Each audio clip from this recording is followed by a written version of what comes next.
الحمد لله وحده والصلاة والسلام على من لا نبي بعده أما بعد فأعوذ بالله من الشيطان الرجيم بسم الله الرحمن الرحيم وقضى ربك ألا تعبدوا إلا إياه وبالوالدين إحسانا وقال النبي صلى الله تعالى عليه وسلم يا أيها الذين آمنوا لا ترفعوا أصواتكم فوق صوت النبي صلى الله تعالى عليه وسلم أما بعد لائق عزت تعظیم و تکریم ہمارے بودھن کی شان اور ضلع کی آن، اور میں آگے بڑھ کر کہوں میرا ذوق کہتا ہے کہ بلبل تلنگانہ حضرت حافظ و قاری ذیشان رضا مد ظلہ العالی اور لائق تعظیم خلیفہ حضور شمس الدین حضرت سجنا محمد صاحب قبلہ اور نقیب جلسہ جناب علی جناب شاکر صاحب قبلہ اور ہمارے وفاد اکرام، السلام علیکم ورحمۃ اللہ وبرکاتہ۔ بلا کسی تمہید کے میں چند گزارشات آپ حضرات کی خدمت میں رکھنے کی سعادت حاصل کروں گا۔ امید کرتا ہوں آخر تک آپ میری بات کو پورا سنیں گے۔ اگر بیچ میں سے اٹھ کر اگر آپ چلے جائیں گے تو بات آپ کو سمجھ میں نہیں آئے گی۔ تو میرے عزیز ساتھیوں، میں اس شعر کے ساتھ اپنے بات کو آغاز کرنا چاہتا ہوں۔ وَأَجْمَلُ مِنْكَ لَمْ تَرَ قَطُّ عَيْنِي وَأَجْمَلُ مِنْكَ لَمْ تَرَ قَطُّ عَيْنِي وَأَكْمَلُ مِنْكَ لَمْ تَلِدِ النِّسَاءِ خُلِقْتَ مُبَرَّأً مِنْ كُلِّ عَيْبٍ كأنك قد خلقت كما تشاء وکمال حسن حضور ہے کہ گمان نقص جہان ہے، وکمال حسن حضور ہے کہ گمان نقص جہاں نہیں، یہی پھول خار سے دور ہے، یہی شمع ہے کہ دھواں نہیں۔ معزز سامعین کرام، آج دراصل ہم یہاں پر جو جمع ہوئے ہیں میلاد النبی صلی اللہ تعالی علیہ وسلم کو منانے کے لیے جمع ہوئے ہیں، اور میلاد النبی یوم میلاد النبی صلی اللہ تعالی علیہ وسلم کے استقبال کے جلسے کو منانے کے لیے یہاں پر جمع ہوئے ہیں۔ اس میں دو باتیں ہیں، ایک ہے میلاد النبی صلی اللہ تعالی علیہ وسلم کو منانا، اور دوسری بات ہے یوم میلاد النبی صلی اللہ تعالی علیہ وسلم کا استقبال کا کرنا۔ یہ دونوں باتیں جدا جدا ہیں، اور میلاد النبی صلی اللہ تعالی علیہ وسلم کا منانا اتنا عظیم عمل ہے، اتنا بابرکت عمل ہے، اتنا اونچا عمل ہے کہ جس کو حضرت یار غار صدیق اکبر عتیق الرحمن خلیفہ اول امیر المومنین حضرت سیدنا ابو بکر صدیق رضی اللہ تعالی عنہ نے فرمایا، جو شخص میلاد النبی منائے، میلاد النبی کی خوشی منائے، یوم میلاد النبی کے دن خوشی کے ساتھ گزارے، تو آپ نے بشارت دی ہے، آپ نے بڑا ایک پیغام دیا ہے۔ فرمایا کہ وہ شخص، اس شخص کو میری بشارت ہے، اس شخص کو میرا پیغام ہے،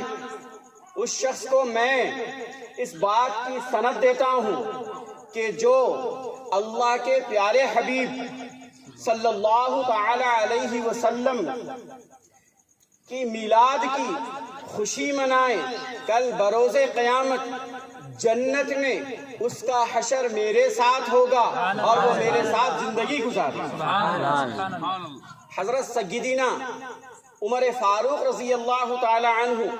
خلیفہ دوم فرماتے ہیں، جس شخص نے یوم میلاد النبی صلی اللہ علیہ وسلم کو عید کی طرح گزارا، عید کی طرح منایا، اس کے اندر اس نے خوشیوں، اس دن پورا خوشیوں کے ساتھ گزارا،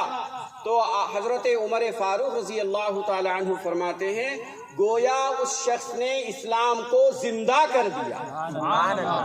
اس شخص نے اسلام کو زندہ کر دیا۔ پھر آگے چلیے، حضرت حسن بصری علیہ رحمت الرضوان جو تابعین میں سے ہیں، تابعین میں سے ہیں، فرماتے ہیں کہ اگر میرے پاس احد کے برابر، احد کے پہاڑ کے برابر اگر مال و متاع ہوتا یا سونا ہوتا یا دولت ہوتی تو میں پورا کا پورا یوم میلاد کی خوشی منانے میں صرف کرنے کو زیادہ پسند کرتا، یہ امام حسن بصری رحمت اللہ تعالی علیہ فرماتے۔ اب آگے چلیے، میرے امام عظیم البرکت مجدد دین و ملت الشاہ امام احمد رضا خان فاضل بریلوی رضی اللہ تعالی عنہ فرماتے ہیں نثار تیری چہل پہل پر، نثار تیری چہل پہل پر ہزاروں عید ربیع الاول، نثار تیری چہل پہل پر ہزاروں عید ربیع الاول، سوائے ابلیس کے جہاں میں، سوائے ابلیس کے جہاں میں سبھی تو خوشیاں منا رہے ہیں۔ میرے عزیز ساتھیوں، عید میلاد النبی منانے کا اصل مقصد کیا ہے؟ اللہ سبحانہ و تعالی نے میلاد کو بڑے اونچے پیمانے پر منایا ہے۔ آقا علیہ الصلوۃ والسلام کی میلاد کا استقبال بھی اتنے اونچے پیمانے پر فرمایا ہے، انسان کے ذہن کی رسائی وہاں تک نہیں پہنچ سکتی، اتنے اونچے پیمانے پر اللہ سبحانہ و تعالی نے میلاد النبی صلی اللہ تعالی علیہ وسلم کا استقبال بھی فرمایا ہے، اور میلاد النبی صلی اللہ تعالی علیہ وسلم کا اس بڑے اونچے پیمانے پر میلاد منایا بھی ہے۔ اب آپ غور کریں، ہم سب سے پہلے دیکھتے ہیں کہ اللہ سبحانہ و تعالی، سب سے پہلے ہم یہ جان لیتے ہیں کہ میلاد النبی سے ہمیں حاصل کیا ہوتا ہے، میلاد النبی منانے کا مقصد کیا ہے۔ اور اللہ سبحانہ و تعالی نے ہم پر کرم فرما کر نبی پاک صلی اللہ تعالی علیہ وسلم کے تصدق سے ہمیں جو میلاد منانے کا یہ جو نظم جاری فرمایا ہے، اس کے اندر اصل راز کیا ہے، راز کیا مخفی ہے، راز کیا پوشیدہ ہے، اس کو اگر ہم سمجھ جائیں تو انشاءاللہ ہر شخص سوائے ربیع النور میں نہیں بلکہ ہر دن، ہر گھنٹہ، ہر لمحہ، ہر سیکنڈ سرکار دو عالم صلی اللہ علیہ وسلم کا میلاد منائے گا، اور میلاد منانے کا حق بھی ہے۔ سبحان اللہ۔ حضور پرنور صلی اللہ تعالی علیہ وسلم روح ایمان ہے۔ سب سے پہلے میرے پیارے بچوں یہ بات سمجھ لیجیے، روح ایمان ہے، اور آپ صلی اللہ تعالی علیہ وسلم کے فضائل و کمالات کو سننے سے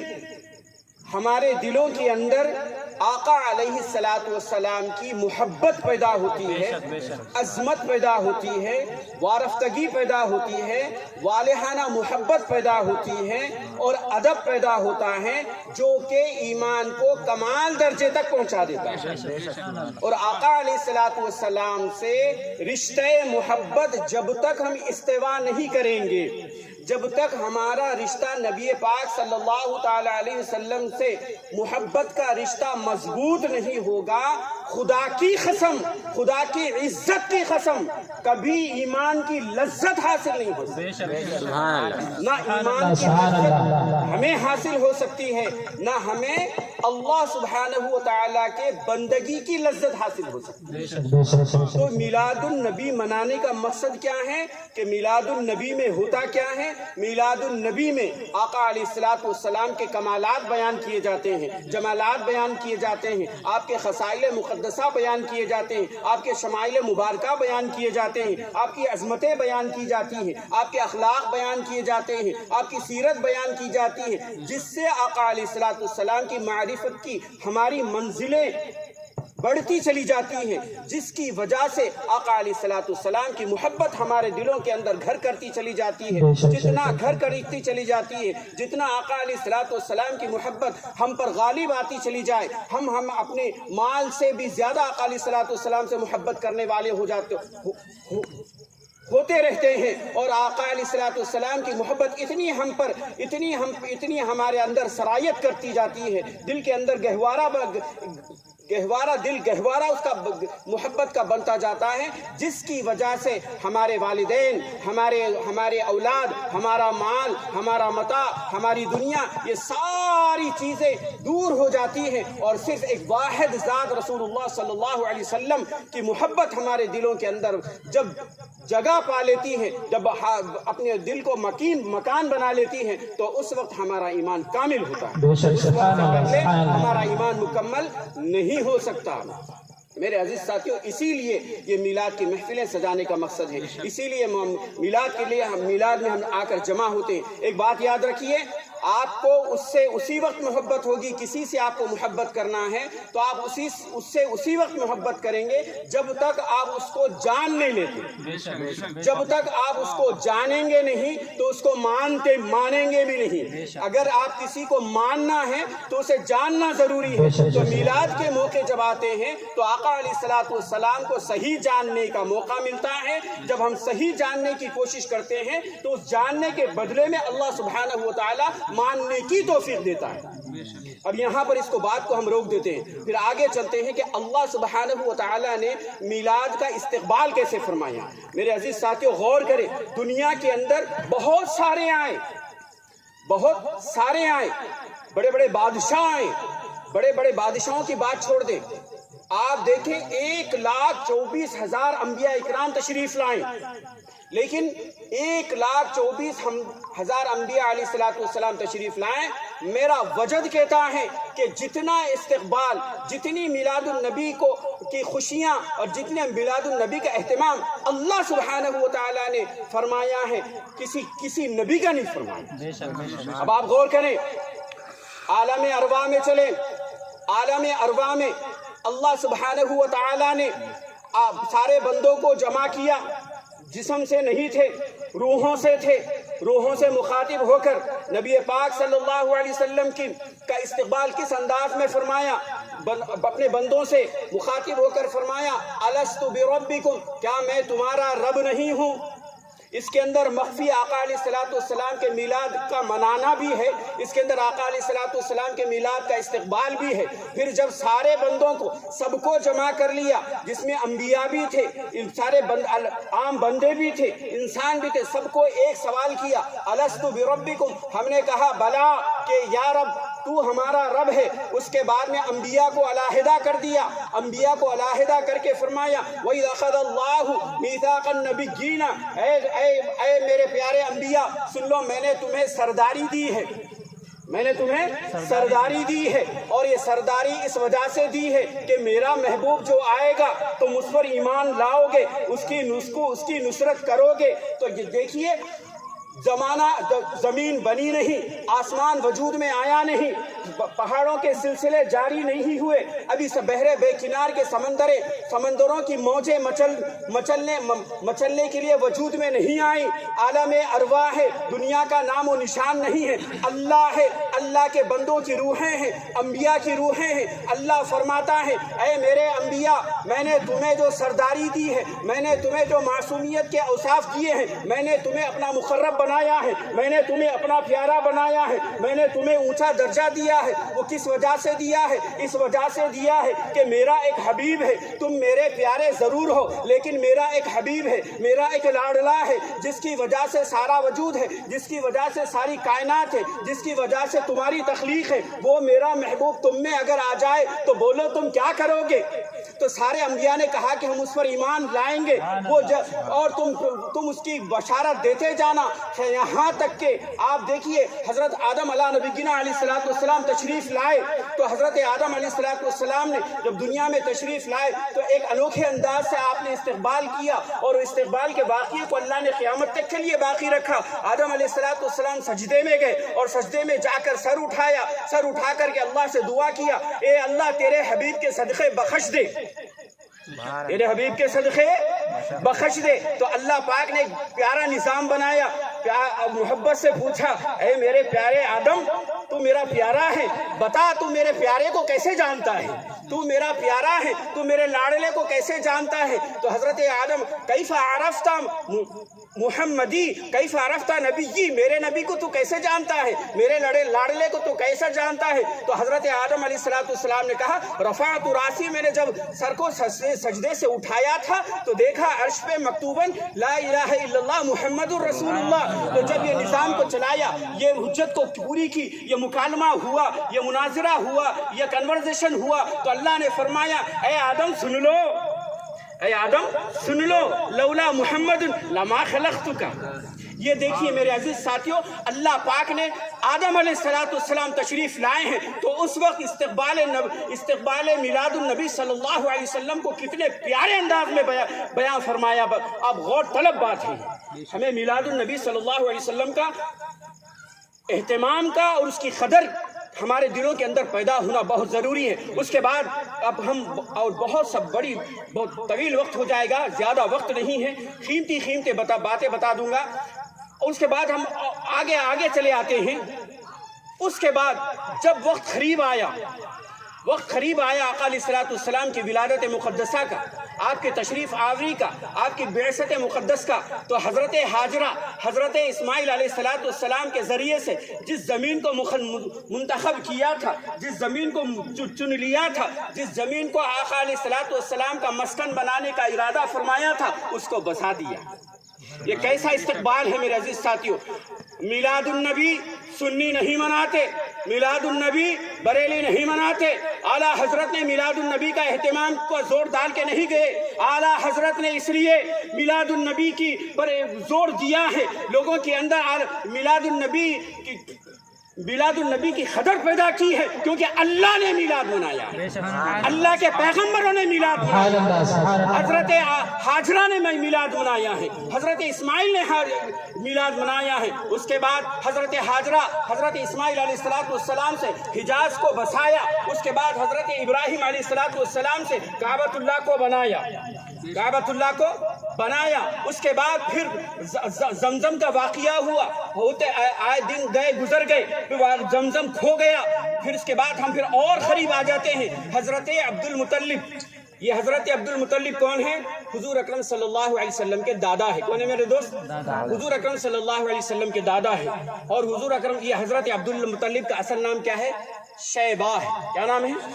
شیبہ ہے۔ میرے عزیز ساتھیوں، آپ کو میں پوچھوں اوباما کے بارے میں تو آپ اس کی وائف کا بھی نام بولیں گے، اب اس کے اولاد کا بھی نام بولیں گے، وہ کتنے دن کرسی پہ بیٹھا وہ بھی بولیں گے، آج کہاں پر ہے وہ بھی بولیں گے۔ میں نریندر مودی کے بارے میں پوچھوں گا تو آپ بولیں گے کہ بھائی وہ چائے بیچنے والا تھا، اس کا پورا ڈیٹیل دے دیں گے۔ لیکن میں تمہارے پیارے حبیب صلی اللہ علیہ وسلم، جو تمہارے آقا ہے، جو تمہارے سردار ہے، جو تمہارے مولا ہے، میرے مولا ہے، ساری کائنات کے مولا ہے، اللہ کے پیارے ہیں، وہ نبی پاک صلی اللہ علیہ وسلم کے دادا کا نام پوچھتا ہوں تو ہم لوگ پریشان ہو جاتے ہیں، بغلیں جھانکتے ہیں۔ کیوں؟ اس کی وجہ یہ ہے کہ ہمارے معاشرے کے اندر اگر کوئی معاشرے کے اندر سے آقا علیہ الصلوۃ والسلام کی ذات کے تعلق کا جو تعلق ہونا چاہیے تھا وہ تعلق ختم ہوا تو ہم آقا علیہ الصلوۃ والسلام کی معرفت سے اتنے دور ہو گئے کہ ہم بھولیا ہی میں کھو گئے۔ تو میرے دوست ساتھیوں، میں ساتھ میں یہ بھی بتاتا چلوں کہ حضرت عبد المطلب حضور اکرم صلی اللہ علیہ وسلم کے دادا ہیں اور آپ کا نام شیبہ ہے، ادھر ہم نہیں جائیں گے۔ حضرت عبد المطلب کے دور تک بالکل زمزم کھو چکا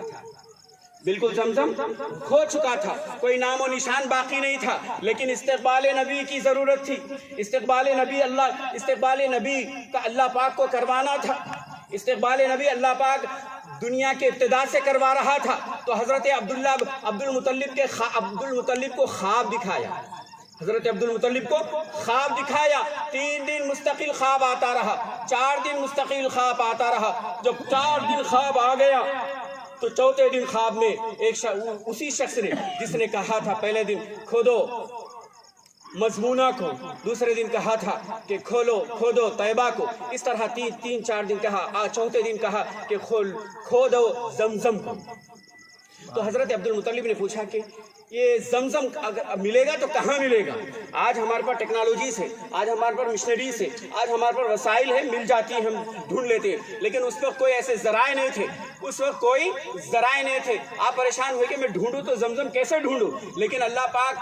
کا ایک نظام ہے، اور اللہ پاک کا نظام کوئی نہیں سمجھ سکتا۔ اللہ پاک نے اس شخص سے کہلوایا، اس فرشتے سے کہلوایا کہ نشانی بتا دینا، تو حضرت عبداللہ مطلب کو نشانی بتا دی گئی کہ کھودو وہاں پر جہاں پر خون ہو، خون اور گوبر کے درمیان میں، خون اور گوبر کے درمیان میں کھودو، اور وہاں پر چونٹی کا ایک گھر ہوگا، چونٹیوں کا گھر ہوگا، چونٹیوں کے گھر کے بازو زمزم کا کنواں ہے، اور اس کے آزو بازو میں ایک طرف خون ہوگا، ایک طرف کیا ہوگا؟ گوبر ہوگا۔ حضرت عبد المطلب صبح اٹھے، اب فکر میں لگے کہ گوبر اور خون کے بیچ میں ایک چونٹی کا گھر ہو، یعنی چونٹی کا بیل ہو، یہ کہاں ملے گا؟ آپ اس کو ڈھونڈتے رہے، کئی دن ہو گئے۔ ایک دن ایک مرتبہ ایک جگہ بیٹھے ہوئے تھے، آپ آرام فرما رہے تھے، استراحت فرما رہے تھے کہ اچانک ایک نوجوان بچہ ایک پاڑے کو لایا، کعبۃ اللہ کے سامنے اس کو ذبح کیا، ذبح کرنے کے بعد ایک طرف گوبر ڈال دیا اور ایک طرف خون ڈال دیا، اور بیچ میں، اور پھر اس خواب کے اندر یہ بھی بات بتائی گئی تھی کہ وہاں پر جو ہے نا ایک کالا کوا آئے گا جس کا ایک پر سفید رہے گا، ایک پر سفید ہوگا۔ تو اس طرح کا یہ واقعہ کہاں پیش آئے گا، یہ چیز کہاں ملے گی؟ آپ اسی تشویش میں تھے، آپ اسی فکر میں تھے۔ تو جب بیٹھے تو آپ نے دیکھا کہ ایک شخص آیا، پاڑے کو کاٹ دیا، ایک طرف خون تھا، ایک طرف گوبر تھا، اور ان گوبر کے درمیان میں ایک طرف چونٹیوں کی بل چل رہی تھی۔ اب تیسری چیز آپ کو تلاش تھی کہ کوا چاہیے، فوراً کوا خون کے اوپر آ کر بیٹھ گیا۔ تو اس کو غور سے آپ نے دیکھا تو اس کا ایک پر سفید تھا۔ آپ فوراً اٹھنے کے بعد میں اس کو کھودتے رہے یہاں تک کہ وہاں سے اس کے اندر سے جو ایک بادشاہ تھا، وہ بادشاہ جاتے وقت اس کنویں کے اندر اپنے تلواریں، سونے کی ہیرنیں وغیرہ ساری چیز اس کے اندر دفن کر کے چلا گیا تھا۔ تو جب کھودتے رہے تو ساری چیزیں پھر برآمد ہوئی، اس کے بعد آخر میں کنواں برآمد ہوا، پانی نکل آیا۔ جیسے ہی پانی نکل آیا، سارے قریش کے قبیلے کے جمع ہو گئے، لوگ جمع ہو کے کہنے لگے کہ بھائی دیکھو یہ کنویں پہ ہمارا بھی حق ہے۔ حضرت عبد المطلب نے کہا کہ خواب مجھے دکھایا گیا، میں نے کوشش میں نے کی، ڈھونڈا میں نے، کھودا میں اور میرے بچے نے کھودا، اور ہمیں حاصل ہوا، اس کا حق صرف ہمارا ہے، اور ہمارا ہی اس کنویں پہ حق ہے۔ اگر تم کو پانی چاہیے تو ہماری اجازت کے بغیر نہیں لے سکتے، کیونکہ مالک تو ہم ہی رہیں گے۔ تو اب اس کے اندر تھوڑی سی اختلاف ہوا، آپس میں گفتگو تکرار ہونے لگی، ناپسندیدگی شروع ہوئی، اختلاف ہوا، جھگڑا ہوا۔ تو آخر میں ایک بات پر اتفاق یہ ہوا کہ مدینہ منورہ جائیں گے، وہاں پر ایک عورت کاہنہ ہے، اس کاہنہ سے جا کر کے اس معاملے کا حل کر لیں گے۔ تو نکلے سب مکہ المکرمہ سے نکلے، اس وقت دو قریش کے سارے قافلے نکلے تو راستے میں ایک ایسا جنگل آیا، اللہ کا سبحانہ و تعالیٰ کا نظام دیکھیے، ایک ایسا جنگل آیا کہ وہاں پر جانے کے بعد سب کا پانی ختم ہو گیا۔ حضرت عبد المطلب کا خصوصاً پانی ختم ہو گیا، ان کے قافلے کا، اور دوسروں کے پاس پانی تھا۔ حضرت عبد المطلب نے ان کے قاصدوں کو بھیجا پانی مانگنے کے لیے، تو وہ لوگوں نے پانی نہیں دیا۔ اللہ پاک کا یہ پیارا نظام تھا۔ تو یہ لوگ اب حضرت عبد المطلب اور بڑے ان کے رؤساء جمع ہوئے، اور جمع ہو کر مشورہ کیا کہ پھر آخر کیا جائے، ہم واپس جا سکتے ہیں نہ منزل کو پہنچ سکتے ہیں، کیونکہ ہمارے پاس نہ تو پانی ہے نہ تو کھانے کے لیے کھانا ہے، اور پانی نہیں ہونے کی وجہ سے ہمارے اوپر تو موت تو بالکل یقینی ہے، تو کیا کریں؟ تو حضرت عبد المطلب اور بڑے لوگ بیٹھ کر ایک مشورہ کیا۔ مشورہ کرنے کے بعد مشورہ آخر میں یہ طے پایا کہ بھائی دیکھو، ہمارے پاس موت کے علاوہ کوئی راستہ نہیں ہے، تو ایک کام ہم یہ کرتے ہیں کہ جو مر جائے، ایک آدمی جو مر جائے تو اس کی خبر کھود کے گاڑ دینا، ایک دوسرے کو خبر کھود کے گاڑتے رہنا، آخر میں ایک شخص بچے گا، اس کی لاش اگر وہ زمین پر رہتی ہے تو رہ جائے، لیکن سب کی لاشیں تو زمین کے اندر گڑ جائے گی۔ یہاں تک اتنے مجبور ہو گئے تھے، پانی نہیں ملنے کی وجہ سے اتنے مجبور ہو گئے تھے کہ موت ان کو یقین ہو گئی تھی، اور خبر کھودنے اور دفن کرنے کا بھی مشورہ ہو گیا تھا۔ تو اسی میں سے ایک شخص نے کہا کہ حضرت ایک کام کیجئے، تھوڑا سا اللہ سبحانہ و تعالیٰ کے پاس دیر ہے اندھیر نہیں ہے، اللہ کا نظام بڑا پیارا ہے، اور من جدہ وجدہ کے مصداق اللہ سبحانہ و تعالیٰ کوشش کرنے والوں کو ضرور عطا کرتا ہے۔ تو ایسا کریں گے، ہم تھوڑی دور چل کر کے تو دیکھیں گے کہ شاید ہو سکتا ہے اللہ سبحانہ و تعالیٰ ہمیں پانی کہیں سے انتظام کر دے، پانی کا کہیں انتظام ہو جائے۔ میرے عزیز ساتھیوں، میں بالکل اسپیڈ کے ساتھ اپنی بات کو ختم کر رہا ہوں، اور آگے کی آنے والی باتیں بڑی قیمتی ہیں، آگے کی آنے والی باتیں بڑی قیمتی ہیں۔ بڑے الرٹ ہو کر، ہمتن گوش ہو کر میری بات سنیں، کیونکہ میں جو بھی پیغام دیتا ہوں بڑا قیمتی دیتا ہوں، اس لیے میں غور سے سنیں۔ تو میرے عزیز ساتھیوں، دیکھو یہاں پر حضرت عبد المطلب کو یہ مشورہ پسند آیا۔ آپ اونٹنی کو لے کر آپ کی اونٹنی بیٹھی ہوئی تھی، سب لوگ اونٹنی اٹھا دی، اور آپ بھی ساز و سامان کے ساتھ اونٹنی کے اوپر سوار ہو گئے۔ جیسے ہی اونٹنی کو اٹھایا، میری طرف توجہ فرمائیں، میں اونٹنی کو اٹھایا، جیسے ہی آپ کی اونٹنی کھڑا ہونا شروع ہوئی، کھڑے ہونے لگی، کھڑے ہونے کے قریب تھی کہ اس کے پیروں کے اندر سے اللہ سبحانہ و تعالیٰ نے پانی کے چشمے جاری کر دیے، پانی کے چشمے جاری کر دیے۔ پانی کے چشمے جیسے ہی جاری کر دیے، جتنے مخالفین تھے، جتنے کنویں پر قبضہ چاہتے تھے، جتنے کنویں کو اپنا شریک ہونا چاہتے تھے، سب نے اس بات کو مان لیا، اور اس بات کے قائل ہو گئے کہ بھائی دیکھو اب یہ بات تو درست ہے، یہ اللہ کی طرف سے آپ کی مدد ہے، اللہ کی طرف سے آپ کی نصرت ہے، اللہ سبحانہ و تعالیٰ آپ کو اس کی ملکیت آپ کے ہاتھ میں دینا چاہتا ہے۔ زمزم کا کنواں مکہ میں ہے، لیکن یہاں بیچوں بیچ بیابان کے اندر پانی کو چھپا کر، پھر آپ کے اونٹنی کے قدموں سے پانی کو نکال کر یہ بتا رہا ہے کہ زمزم تمہارا ہے۔ تو میں یہ کہہ رہا ہوں، اس واقعے کے اندر نہ زمزم کو وہاں پر نکالنا تھا، نہ زمزم یہاں پر پانی کو نکال کر پانی پلانا تھا، بلکہ اللہ کو نبی پاک صلی اللہ علیہ وسلم کا پیارے انداز میں استقبال کرنا تھا۔ سبحان اللہ۔ پھر آقا علیہ الصلوۃ والسلام پھر اور تھوڑا قریب آ جائیں تو آپ دیکھیں حضرت عبد المطلب، زمزم جو کھو گیا تھا، زمزم پھر دلا دیا گیا، کعبۃ اللہ بنا دیا گیا۔ اس کے بعد پھر اور آپ دیکھیں کہ انبیاء 1,24,000 انبیاء تشریف لائے، سارے کے سارے آقا علیہ الصلوۃ والسلام کے میلاد بیان فرماتے تھے۔ ہر ایک، میں ابراہیم پٹنم میں امامت کرتا تھا، وہاں پر مسجد کے سامنے ایک کیا کہتے ہیں وہ فادر، کرسچن کا جو پادری ہوتا ہے نا فادر، اس کا گھر تھا۔ تو ہمارا دونوں کا آمنے سامنے ہمیشہ میل ملاقات ہوتی تھی۔ تو اس نے ایک دن کیا کیا، میرے کو 2 بائبل کی کتابیں لا کے دیا، بولا مولانا جب تم قرآن بھی پڑھتے تو یہ ہماری بھی کتاب پڑھو۔ خدا کی قسم میرے عزیز ساتھیوں، توجہ چاہوں گا، پیاری بات بتا رہا ہوں، میرے ناصر بھائی، کتاب مجھے دی گئی، 2 کتابیں دی گئی، ہندی میں تھی اور میں ہندی پڑھنا جانتا ہوں، تو میں نے وہ کتابیں پڑھی۔ تو کتاب کے اندر وہ ابھی ذہن میں نہیں ہے وہ کتاب کا نام، یوحنا کا نام زیادہ اس کے اندر زیادہ تذکرہ کیا گیا، تکرار آیا ہے یوحنا کا نام۔ اب پڑھ کے بھی 10-15 سال ہو گئے، لیکن ایک چیز اس کے اندر قابل تذکیر ہے، وہ یہ ہے کہ عیسیٰ علیہ السلام کو اس کے اندر یوحنا کا نام دیا گیا۔ تو یوحنا جو ہے کہ بار بار وہ کہہ رہا ہے کہ وہ آئے گا، وہ آنے والا ہے، جب وہ آئے گا تو میں اس کا امتی ہوں گا، میں اس کا سپاہی بنوں گا، میں اس کا فوجی بنوں گا، اس کے ساتھ رہ کر میں اس کے دشمنوں سے لڑوں گا، اس کے دین کو قبول کروں گا۔ میں نے اپنی آنکھوں سے پڑھا ہے۔ تو یہاں پر بات واضح ہو گئی کہ اللہ سبحانہ و تعالیٰ نے سب سے زیادہ اگر کسی کا میلاد کا اہتمام کیا ہے تو تمہارے پیارے حبیب صلی اللہ علیہ وسلم کا۔ میں اور ایک بات بتاؤں، آپ کے دل باغ باغ ہو جائیں گے، اور میں ایسی بات بتانے چلا ہوں، آج تک نہ کسی کتاب میں پڑھا ہوگا، نہ کسی سے سنا ہوگا، اس ضیاء فقیر سے سن رہا ہوگا، جو غوث پاک کا غلام ہے، جو اعلیٰ حضرت کا غلام ہے، جو حضرت سجنہ سار کے والد محترم کا غلام ہے، میرے پیر و مرشد حضور مرتضیٰ علی دامت برکاتہ دام ذلہ العلی کا غلام ہے۔ میں بتا رہا ہوں، اور اب میرے بات کو ریکارڈ کر لینا، اگر کوئی کہے کہ اس نے غلط کہا ہے تو میں پھر سے کلمہ پڑھوں گا، اور میری گردن مار دینا ہے تو مار سکتے ہیں۔ آپ دیکھیں، اللہ پاک نے قرآن مجید میں، اللہ پاک نے آقا علیہ الصلوۃ والسلام نے فرمایا 1,24,000 انبیاء آئے ہیں۔ کتنے آئے ہیں؟ 1,24,000 انبیاء علیہ الصلوۃ والسلام کم و بیش تشریف لائے ہیں۔ میرے پیارے ساتھی کو اٹھا دو، یہ ساتھی کو اٹھا دیجیے، ایک مرتبہ درود پاک پڑھیں۔ بالکل صحیح بات ہے۔ ماں کی گود سے نکلتا ہے، بچوں میں جا کے کھیلتا ہے، 10 منٹ 15 منٹ گھنٹہ 2 گھنٹے کھیلتا رہتا ہے، نیند نہیں آتی، نیند نہیں آتی۔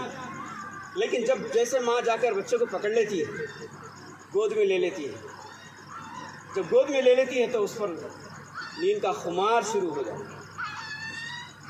نیند کا خمار شروع ہو جاتا ہے۔ کیوں؟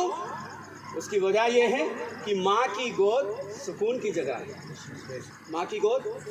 سکون کی جگہ ہے۔ مولاي صل وسلم